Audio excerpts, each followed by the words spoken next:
Mga kabayan, sa gitna ng panibagong ihip ng hangin sa larangan ng pandaigdigang politika, tila unti-unti nang humaharap sa isang malaking pader ang International Criminal Court o ICC. Sa mga huling ulat na lumabas mula sa The Hague, Netherlands, naging bukang bibig ang salitang nahihirapan patungkol sa mga judge at prosecutor ng nasabing korte. Pagkatapos na ilang taon ng pilit na pakikialam sa mga internal na usapin ng iba't ibang bansa, kabilang na ang Pilipinas, tila nararamdaman na ng mga opisyal ng ICC ang bigat ng pressure at ang katotohanan bilang na nga ang kanilang mga araw bilang isang epektibong institusyon. Bakit nga ba nahihirapan na ang mga judge? Una sa lahat, ang usapin ng soberanya ay naging isang matibay na depensa para sa mga bansang tulad ng Pilipinas. Ang paninindigan ni dating Pangulong Duterte at maging ang kasalukuyang administrasyon na walang karapatan ang mga dayuhan na diktahan ang ating sariling sistema ng hustisya ay nagdulot ng malaking sakit ng ulo para sa mga banyagang judge. Paano nga naman maglulunsad ng investigasyon sa isang bansa na hindi kumikilala sa iyong kapangyarihan at mayroong gumagana at matatag na korte? Sa kabila ng pinagdadaan ng crisis ngayon ng ICC, bakit tila wala pa rin magawa ang Pilipinas para pauwiin si Pangulong Duterte? Ayon sa isang kilalang taga-suporta ni FPRRD na si Muka Uson, nakakalungkot man pero hindi pa rin pakakawala ng ICC si FPRRD kung ang kasalukuyang Pangulo mismo ng bansa na si PBBM ang nakipagsabuatan at kusang ipinadala sa dahig ang dating Pangulo kung saan ay ang totoong dahilan ay ang personal nilang away. Alam niyo ba na kapag ang ICC ay hinahabol ang isang malakas na bansa, ay lumalaban sila sa Russia nang maglabas ang ICC ng arrest warrant laban kay President Vladimir Putin, hindi sila yumuko. Kinasuhan at hinatulan in absentia ang ICC judges at prosecutor. Hindi nila kinilala ang jurisdiksyon ng ICC. Sa Estados Unidos, pinatawan ni Donald Trump ng sanctions ang ICC officials, travel bans, financial restrictions, pati access sa services na apektuhan. Ang dahilan, soberanya. Ngayon, tignan natin ang Pilipinas. Umatras tayo sa ICC noong 2019. Pero sa kasalukuyang administrasyon, nakipag-cooperate ang gobyerno sa ICC nang i-turn over nila ang dating Pangulong Rodrigo Roa Duterte. At dito nagsisimula ang tanong, kung ang malakas na bansa ay kayang tumanggi, magpataw ng sanctions at ipaglaban ang kanilang soberanya, bakit ang Pilipinas ay mabilis na sumunod? Para sa iba, ito raw ay paggalang sa international law. Para naman sa iba, ito ay pagyuko sa pressure at double standard ng hustisya.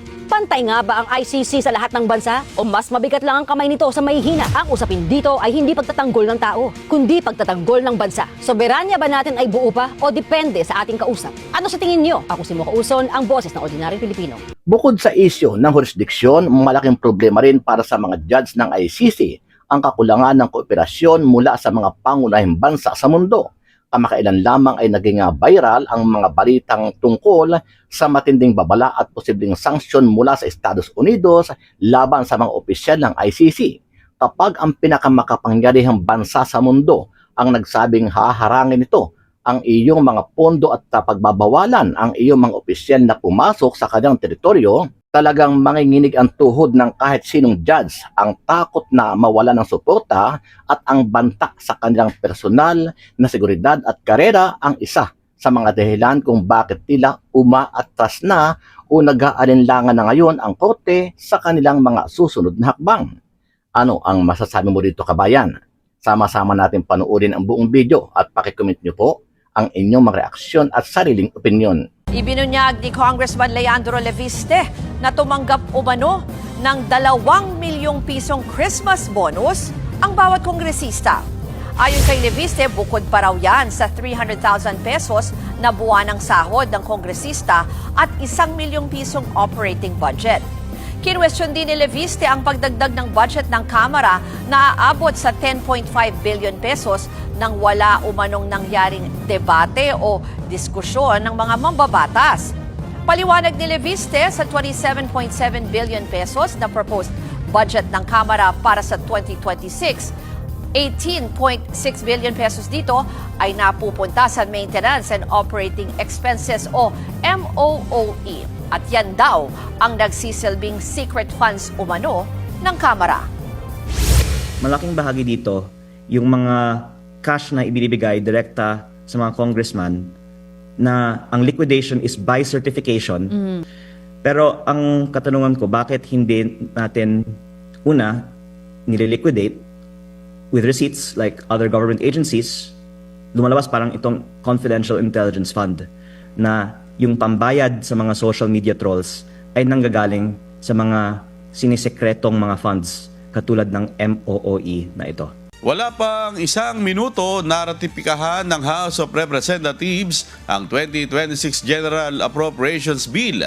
Ito ay sa kabila ng ilang mambabatas na nagnanais magpaliwanag ng kanilang boto. Ikinadismaya nina Representative Laila De Lima at Representative Sara Elago ang kawalan ng pagkakataon at transparency sa proseso. Ayon naman kay Representative Antonio Tino, nananatiling kapos ang pondo para sa edukasyon, kalusugan at pabahay. Samantala, bumoto ng no si Representative Edgar Erice dahil sa pagkakaroon pa rin ng unprogrammed appropriations sa 2026 budget. Session resumed. Majority Leader. Madam Speaker, we are in receipt of the Conference Committee report on the disagreeing votes on House Bill number 4058, the fiscal year 2026 General Appropriations Bill. I move that we ratify the said Conference Committee report. All those in favor of the Conference Committee report say aye. Aye. All those against say nay. Mr. Speaker. The ayes have it. The said Conference Committee report is ratified. Actually po yung ratification naman po talaga by procedure, viva voce voting naman po talaga yun. So it actually usually just takes that quickly kasi it's ayes and nays lang naman po talaga. Pag viva voce po, usually hindi na ina-explain yung vote po. But for viva voce, generally po, it's you don't usually po, it's really just that. It's you call for a vote and then ayes and nays and then nag-rule. Yes, may ganun lang ang boto, aye, and then nay votes. Pero there's no prohibition on the manifestation or for any one of those who register for no votes to explain for the record the no votes. Binigyan nga tayo relatively mas maaga ng budget ng report at kopya ng nangyari sa BICAM. Ngunit hindi naman tayo pinagsalita. Very telling ito dun sa buong process ng budget ngayon. Bagamat may mga pagbabago pero wala namang tunay na transparency. Ito naman yung isa pang red flag. Tulad ng sinabi ko kanina, yes, binawasan yung tinatawag nating pork sa DPWH budget pero nilipat lang to sa iba. Ang isang malaking pinaglipatan ay yung subsidies to LGUs. Sa iba't ibang forma yan. Meron sa Calamity Fund, meron direct subsidies to LGUs, tawag Financial Assistance to Local Government Units. Kung titignan nyo, pork pa rin yan dahil gagamitin yan para sa infrastructure, ibig sabihin, kalsada, tulay, building, o di kaya ayuda. So, nandiyan pa rin ang pork, nilagay lang sa ibang lugar at idadaan sa ibang ruta. I will question this with the Supreme Court para magkaalaman na. Ang tigas ng ulo natin Kung hindi ibibito ni Presidente yung unprogrammed funds at aaprobahan niya ito, idadali natin sa Korte Suprema. Ang titigas ng ulo ng Kongreso at ng Ehekutibo. Maliwanag naman yung desisyon mismo ng isang maestrado sa Korte Suprema, si Justice Hernando. Sinabi niya na any form of unprogrammed funds is unconstitutional. At tapos, ang agad na ratifikasyon ng 2026 General Appropriations Bill.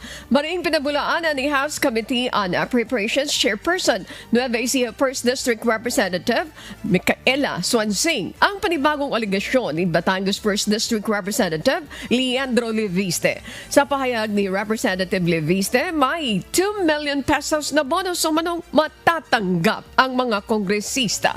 Ayon kay Congresswoman Swansing, Singh, hindi kailanman nag-impluwensya o nagbigay ng suhol ang liderato ng Kamara.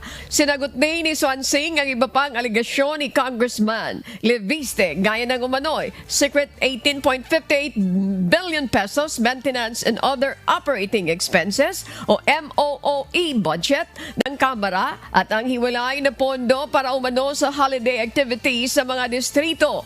Git ng House Appropriations Share na ang MOE ng House ay para sa operasyon ng institusyon at hindi para sa pakinabang ng mga mambabatas.